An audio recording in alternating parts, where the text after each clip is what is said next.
Hello, everyone, and welcome to today's webinar. We don't need no stinking recession. What to do when the sky is not falling. Thanks for attending this afternoon. My name is Alan Thurston, and I'm an Events Marketing Manager. I'm your host today, and wanted to introduce you to our presenters, Mr. Craig Cohen, our Senior Credit Manager, and our main host, Barbara Hammerberg. Barbara, are you on? I certainly am. Thank you, Alan. No problem. Pardon? Oh, I said no problem. Great to have you here. Oh, okay. Okay. So I wanted to just give everyone an idea of what we're going to be covering today. Then we'll get into the meat of everything. I want to talk a little bit about where we are today. What is the state of the economy as it relates to the staffing business and your businesses, and when we might see a recession and why and what it's going to look like. And once we know that, what do we really do when times are good for when they might get not so good? And are we prepared, and is it ever too early to start looking and thinking about that? Then a little bit about what the next 2 to 10 years are probably going to look like, of which the economy is only one factor, and we got lots of other factors that are going to change our business somewhat. And then I think very productive area talking about how your financials can be as strong as possible when you're heading into any uncertain time. So that's kind of what our agenda is for the day.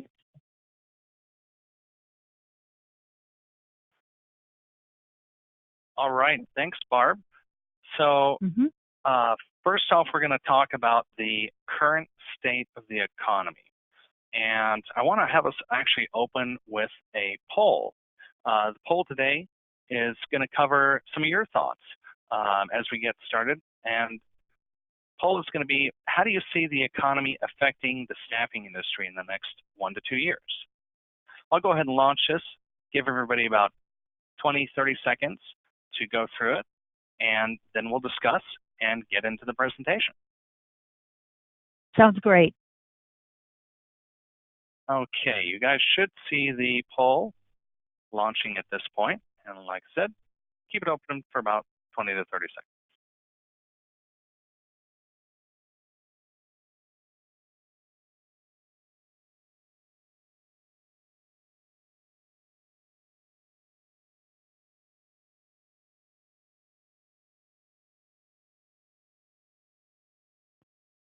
Thanks for all the responses.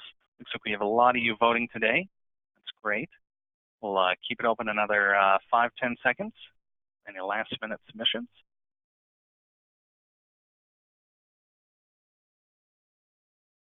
Okay, so looks like our results actually are quite positive. Just over half of you predicting that there is going to be growth ahead.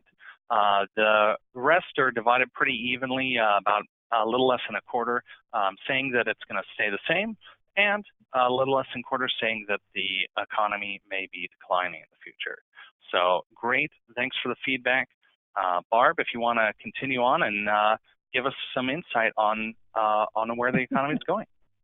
Yeah, thanks again. And I just want to thank everyone for taking time to be with us today.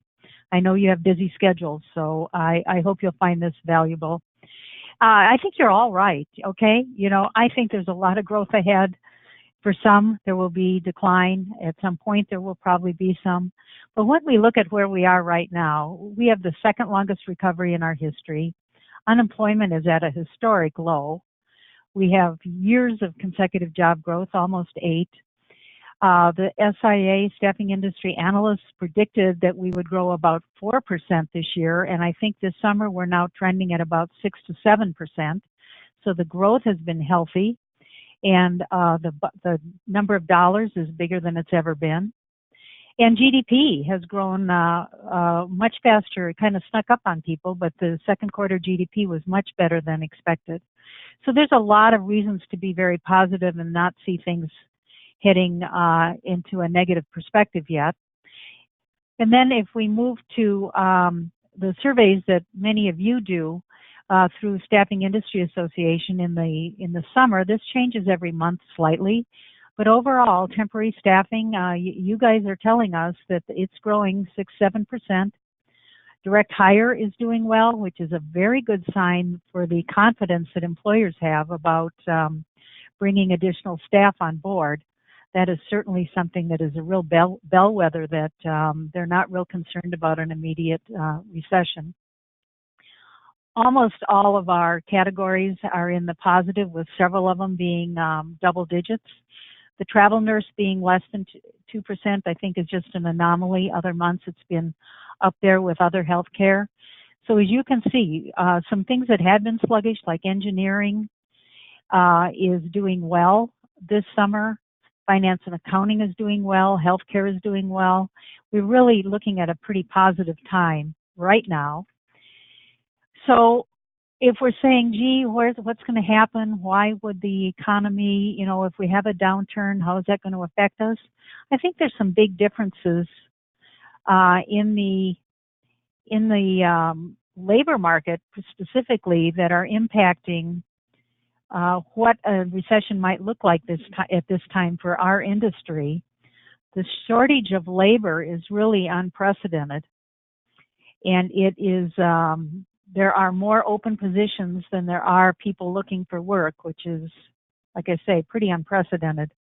So we're looking at different dynamics, and I think a downturn isn't going to necessarily hit us nearly as hard as it might have in other times, and hopefully for sure the 2008 to 2010 recession. Productivity is also helping companies continue to be profitable. So some automation has happened that has increased productivity, that has not caused people to lose their positions. And so I think all of that is positive towards the type of economic downturn that might be coming. And I think we are approaching some significant shifts in the demand for job skills and different job roles. And I think that that's something we need to be very aware of. It could be as damaging to your business as a recession would be, but it has a lot of positive upside as well. So is there a recession coming soon? I'm with the majority of you. The party isn't over yet. Most economists say we're looking at 2020. About a fifth of them say it might be early that year, but that things are going to be great for another year. The good news is that gives us time to prepare for whatever is coming after that. So some concerns that are out there, and the reason you see an article every day or two in the Wall Street Journal, the trade wars are going to end the economic good times. Interest rates are rising. There's no people, so we can't continue to grow the economy. The stock market's in a bubble. Inverted yield curve, I learned all about that this year. The idea that short-term investments might pay a higher rate than long-term. And the housing market's been a little up and down. So these are all things that people have some concern about. But at the end of the day, the sky just isn't falling yet. Most experts expect the recession to be 18, 20, 24 months away. They feel the Fed raising interest rates is probably going to be the reason for it. And I think that that's how most of us feel, assuming there's no big geopolitical incident, which obviously could trigger something completely different. But I'm suggesting that this isn't the time to be complacent. It's not going to get you where you want to be. And what I've learned from being in staffing and managing offices is when things are good, you let down a little bit. You maybe don't make that extra follow-up call to make sure everybody's happy. You hire an additional person because it's nice to have some of your work done for you or for somebody on the team, or you bring in an extra recruiter. When times are good, we can get a little bit less disciplined. You probably have staff that has never been through a downturn, and maybe you haven't been through one yet either. So this is new territory for you. In the next 2 to 5 years, you're also going to be looking at a significant disruption and change in the market because of artificial intelligence, big data, overall digitization of the business world.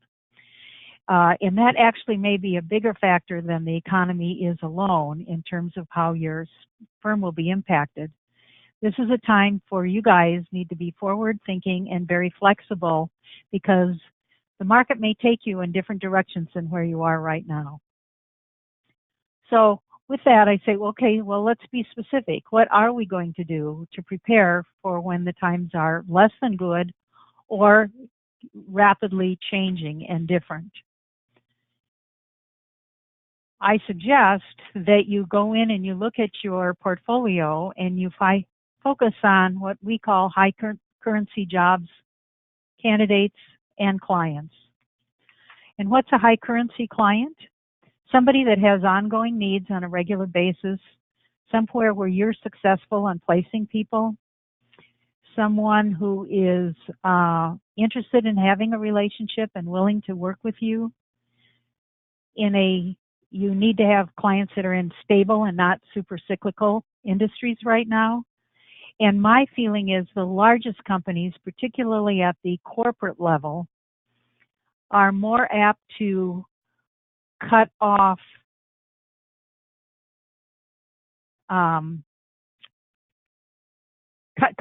their vendors and feel like they can do it themselves. So you want large, but you don't want the super large companies, because they tend to not have a loyalty when things get a little bit tough. So you want to rebuild, reinforce the relationships so that you are the preferred vendor. And then when that happens, when you move to high currency jobs, the client is counting on you. They're not giving it to 20 different agencies and waiting to see who can send the best person. You're not just getting old, worn out jobs. Yes, jobs get old. They've been out in the market for a few months and everybody's working them. You want to be the one that has earned the right to have this dream kind of business where you're getting exclusives or at least first shot. The jobs are realistic. Candidates exist in your market. Client works with you, and obviously the pricing is acceptable. But this doesn't come from just putting your shingle out. This takes work. You have to earn the right to get the good business. So, and that means just not falling asleep on the job. It means putting out that extra effort and being there for folks. When it comes to candidates, in-demand skill sets, and we're going to talk a lot about this because they're going to change.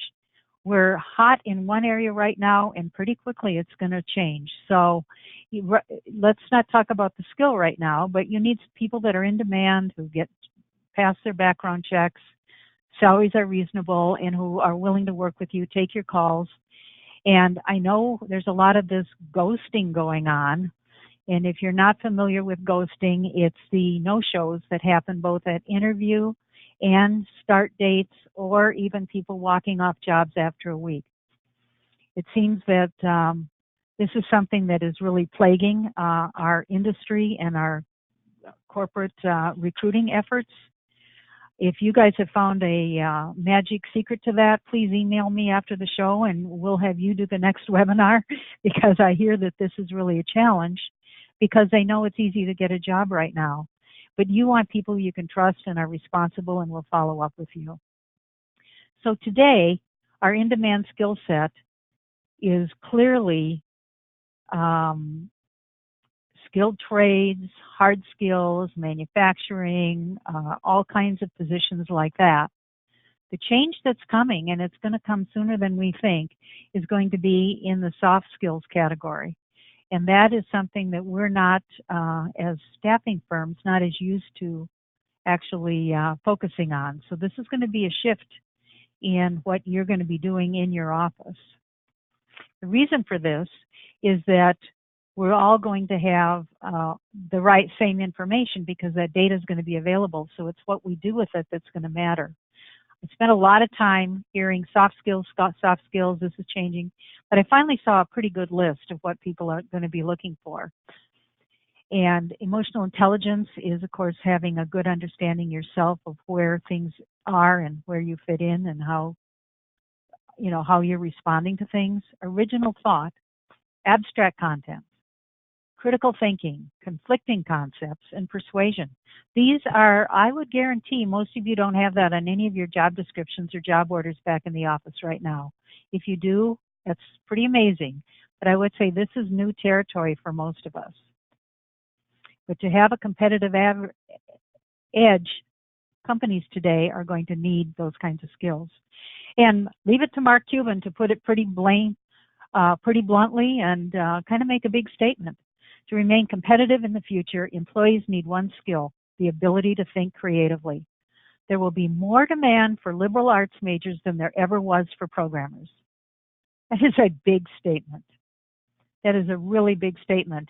And that means that everyone out there is going to have to shift some of their what they're marketing and what kind of people they're placing with their clients going forward.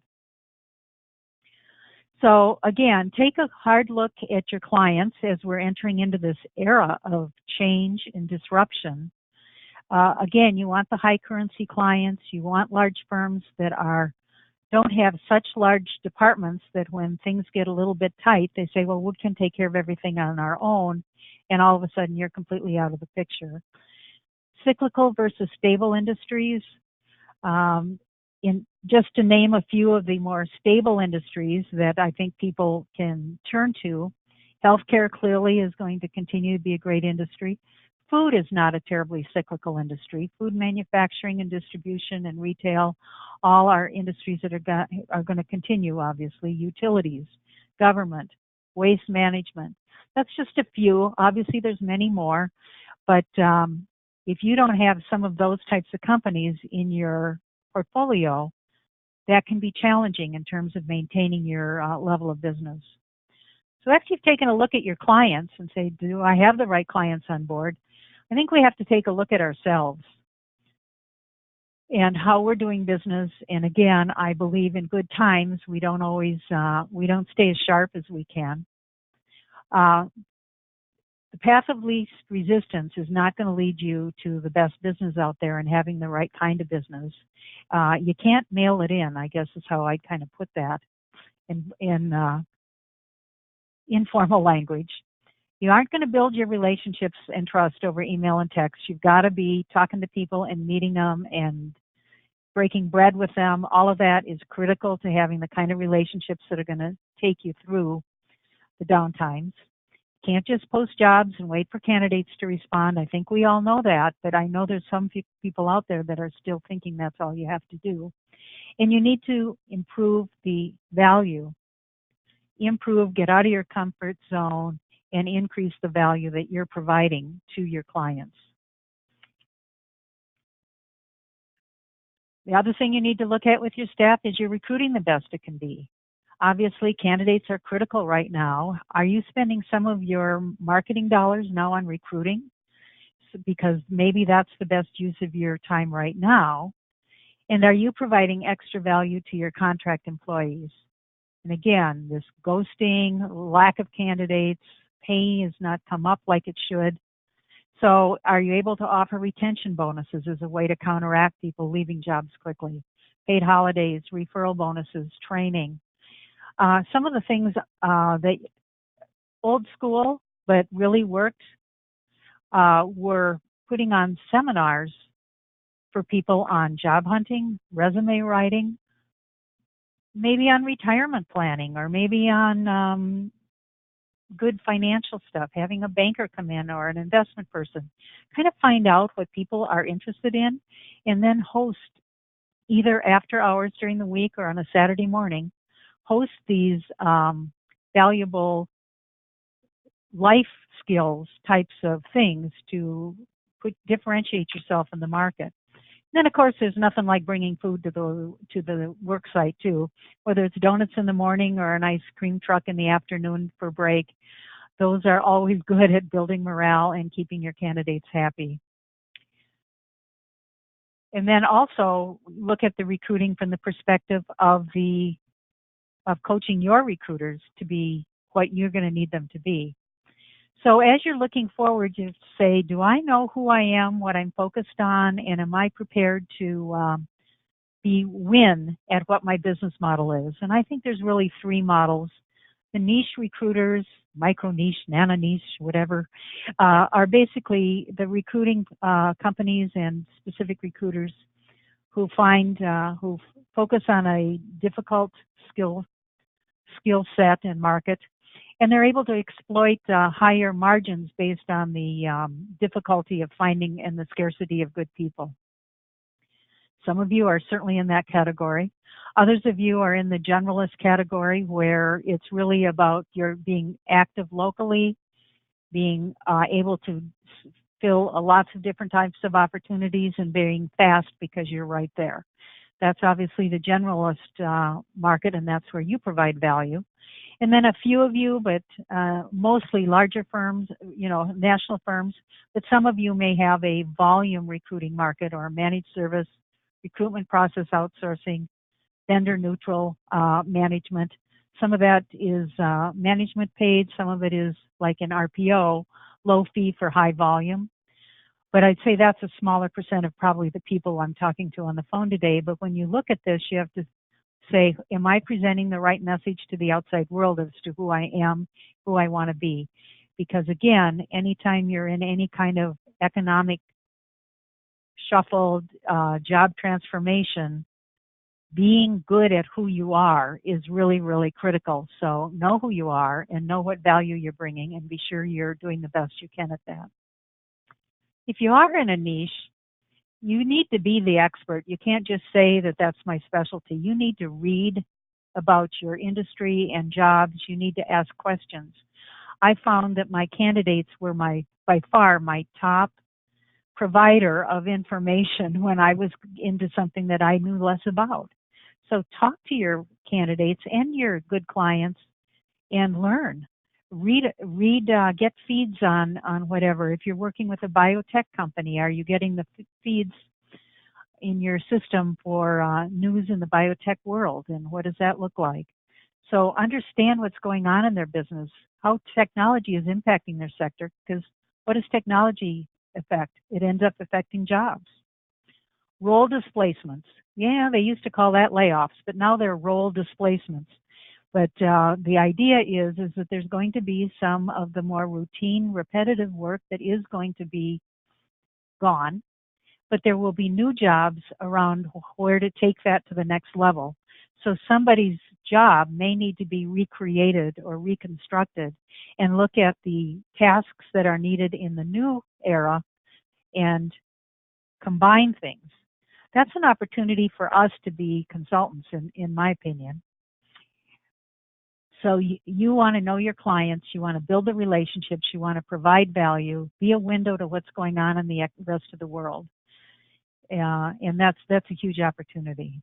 At the same time, the other thing you need to look in the mirror is really evaluating your internal staff. Do you have greedy recruiters and sales staff? And I heard this term and I love it. I'm saying that's a positive. I'm not talking about not paying fair in the office. I'm talking about outside the office. You want recruiters who say, don't give me 30 targets, give me 75.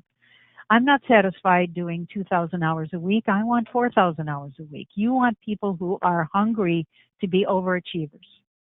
And the people who fail usually in the first year are people that are not hungry enough. They're satisfied. They become very satisfied and complacent.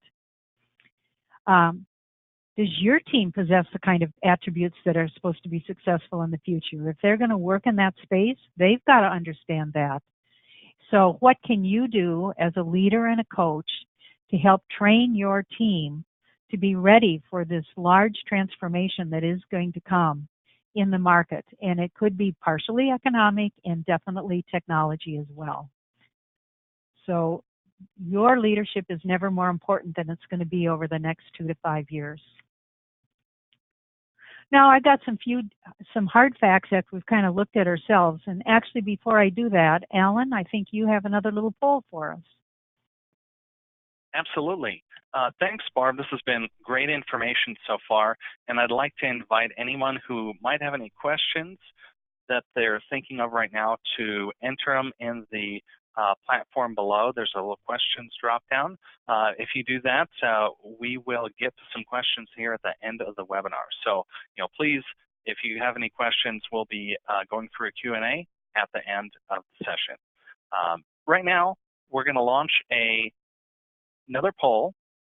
And so based on what Barb just said, poll is going to be, is your business prepared for changing market conditions? Given everything we've discussed, again, is your business prepared for changing market conditions? So I'll launch the poll, and it'll give us about 30 seconds to go through it.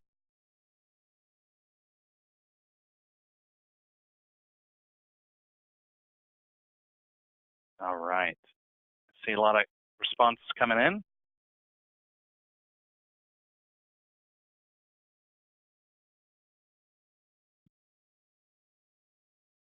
Okay, maybe another 10 seconds here. We'll close it.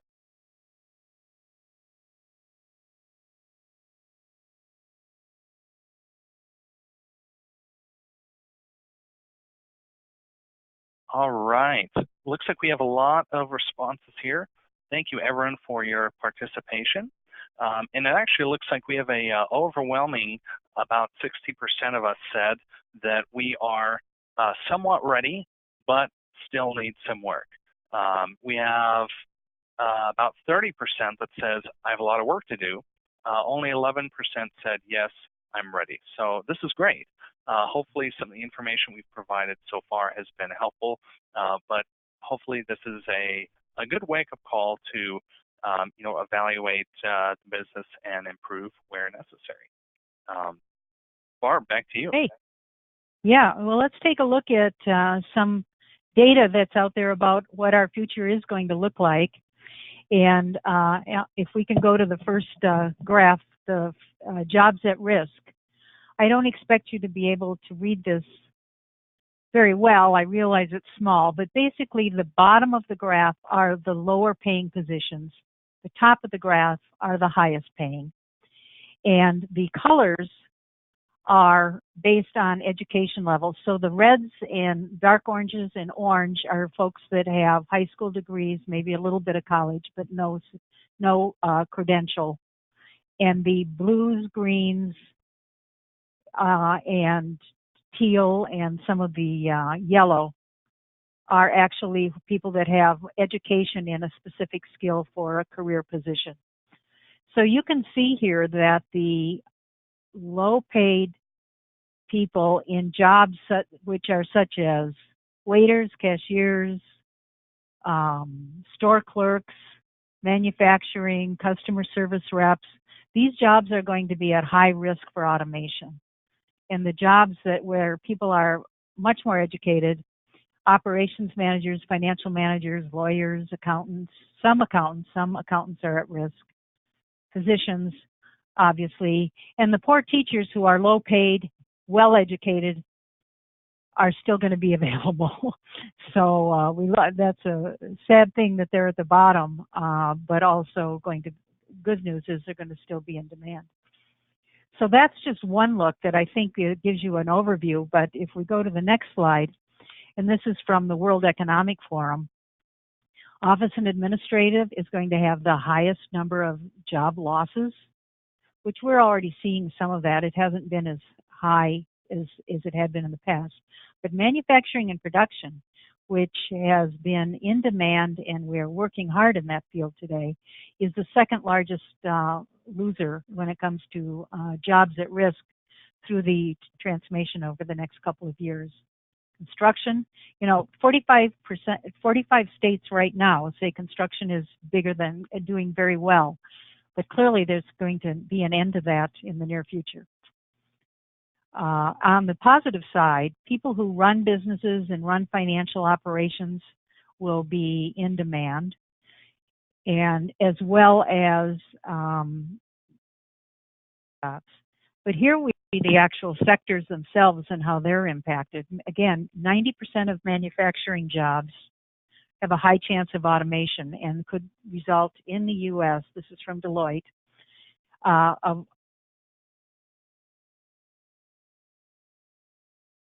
obviously wholesale is a huge niche for the staffing world. Again, three-fourths almost, or 71% of that industry is looking at being affected by automation.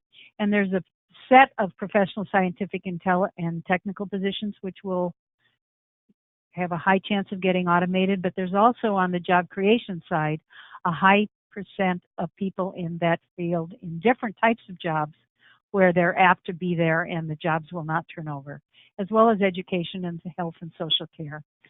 So again, these are people skills, as your people touch jobs where people are communicating and talking to other people. And I think if you look here, what you're seeing is jobs are going to be moving upstream. There's going to be more jobs for the highly educated, or at least educated folks, and the people that are not getting a skill set or getting retrained into a job a little bit upstream are going to end up as the displaced workers at that time. It was interesting because just today, before we get to this slide, just today I read in the staffing news by ASA that Walt Disney is now going to put as many as 80,000 of their employees through full-time free college programs.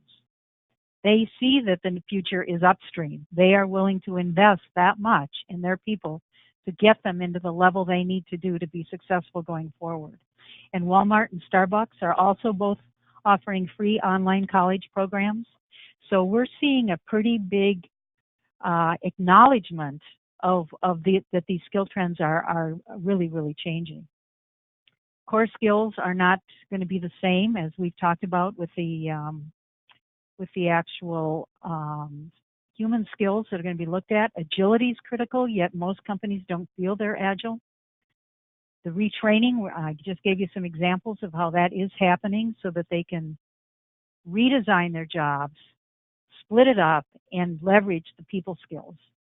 And stronger self-management as well as relationship skills. Definitely a huge shift in what we've been talking about. So with that, I want to shift gears a little bit and switch things over to Craig, our VP of Credit and Risk Management, and talk a little bit about having time now while things are good to get ready for when they may not be so good. Craig, I'll turn it over to you. Thanks, Barb. Can you guys hear me? Barb, Yep. Alan, can you hear me? Yep, we can hear you just fine. Thanks, Craig. All right, good. Well, I'm glad to be here. I'm also glad for the ability to mute everybody because about 60 seconds ago I was choking on a spree. So if I stop speaking, someone just come down the hall and check on me. But anyways, thank you everyone for your participation today. I'm excited to share some of this information for you. Barb mentioned about being prepared, and that was some great content. This is being prepared for a recession. You have to start now. You can't start when it begins, and it's sort of a lot like the doomsday preppers, although they may take it to the next level. It's important to look forward and see what's ahead. On the first chart here, the first graph, I want you to take a look at it, and it's not so much about the numbers, it's really about the trend lines that you can see. So the one on the left talks about actual number of job losses. So between the last recession we had in 2008 through 2010, we lost almost 9 million jobs, which is staggering. But you can also see that starting from 2010, those are all positive. And on the right, this is by years of downturn. It covers pretty much the last 4 decades, and those are the sort of recessions that we've looked at. And you can see the last one we went through 10 years ago. That's percent change.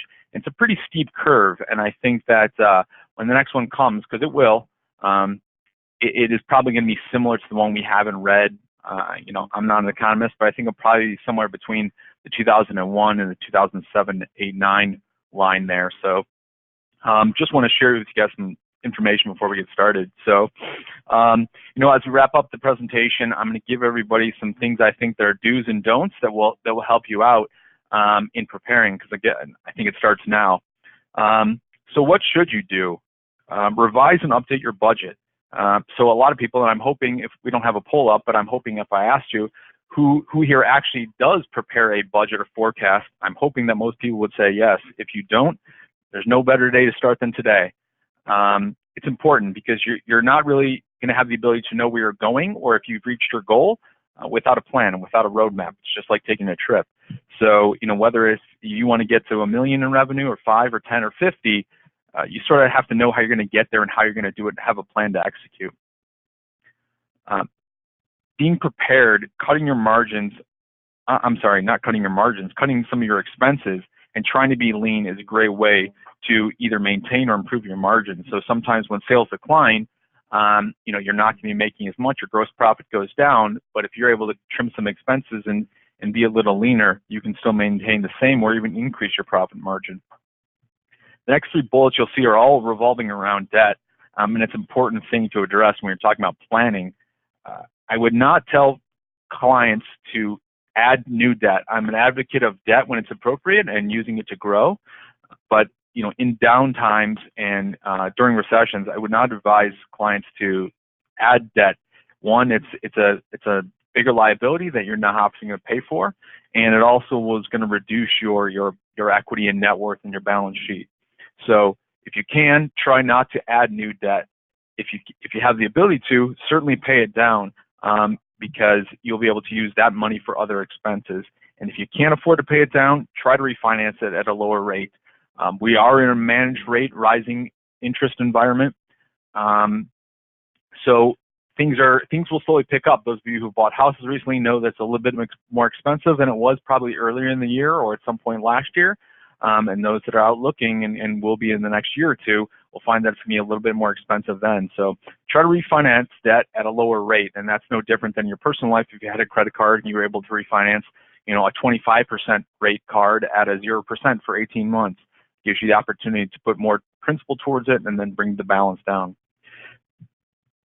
Preparing now, a great way to look at maintaining your sort of existing space is by looking for other revenue opportunities. So you could divest into other verticals. So if you're in light industrial today, maybe you want to look at heavy industrial construction or something like that. If you're in office and finance, and then maybe you want to add something that may be more clerical in nature. So it's a great way to branch out your business and not solely rely on one particular client or one particular vertical, because that may dry up when things go south. People may want to bring that service back in-house, or they may want to cut from 5 vendors down to 2 or 1, and that's a great way to maintain your top line.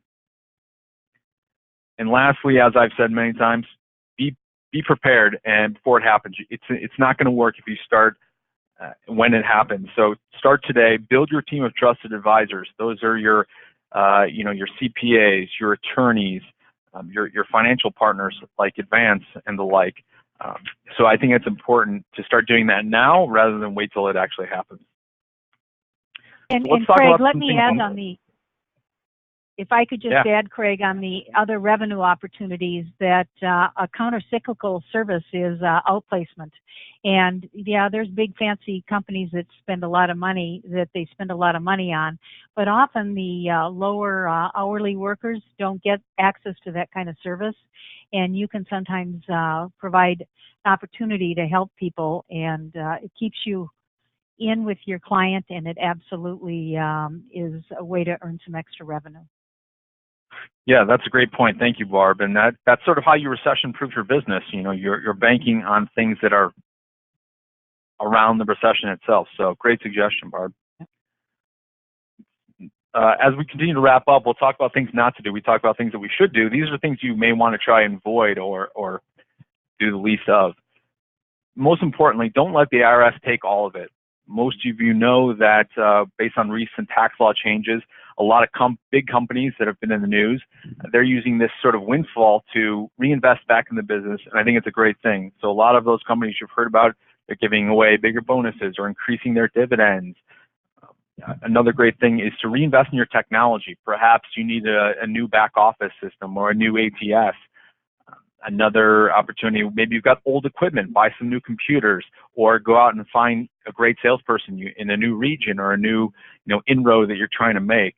this is the time to do it, and this is the way to do it. So because if you're going to continue to make big dollars, and then they'll stack up, why should the IRS continue to take a bigger share if you can use that? Because ultimately those expenses are going to flow through your income statement, and that reduces your taxable income. So reinvesting in the business is a great way to keep your money and not giving it back to the federal government. It's important to keep an eye on your expenses. This is, again, I said, a time to be lean. There are things maybe you have either continued services that have continued that you're not using, taxes, license, subscriptions, things of that nature. This is a great time to look at all your expenses and make sure that you are using your dollars appropriately and wisely. If there's things that you can live without, again, much like your personal life, I would try to forego it, and because that's only going to help. You tighten your belt and make sure that you're operating and living within your means. So be proactive and not reactive. It's important to get out of this ahead of it today, now, in the coming days and weeks, because as you know, the theme of the presentation here today, it's really now, we don't think this is going to happen in the next couple of months, but likely within the next couple of years that, well, I know for sure that if it starts with something with a 2, that's when we think this is going to take place. So get out there now, start talking with your friends and colleagues and coworkers and trusted advisors to prepare yourself. Thanks, Craig. Barb, back to you. Okay, great information, like you say, personal as well as professionally. So I'd like to leave you, my final thoughts are really that we can approach what's coming, all the change, both economic and in terms of transformation, as a threat, which is kind of a historical way we've looked at recessions, that there will be some crisis, that there's going to be disruption in the market, disruption with your customers. There'll be high levels of unemployment. And we all know that staffing doesn't do as well when there's more orders than people. We do much better in a current situation. We're always more profitable when the demand is high and the candidates are less available. Or I really believe that this time around, this can be an opportunity. Take the positive approach. Look at this as a chance for your competitors' relationships with your clients to be disrupted, because you're on top of having the strong, proactive, high-value relationships. There's going to be skill gaps, and there's going to be labor shortages, but they're going to have changed. You want to be the first one that understands that and not the last. Work with your clients on new role creations.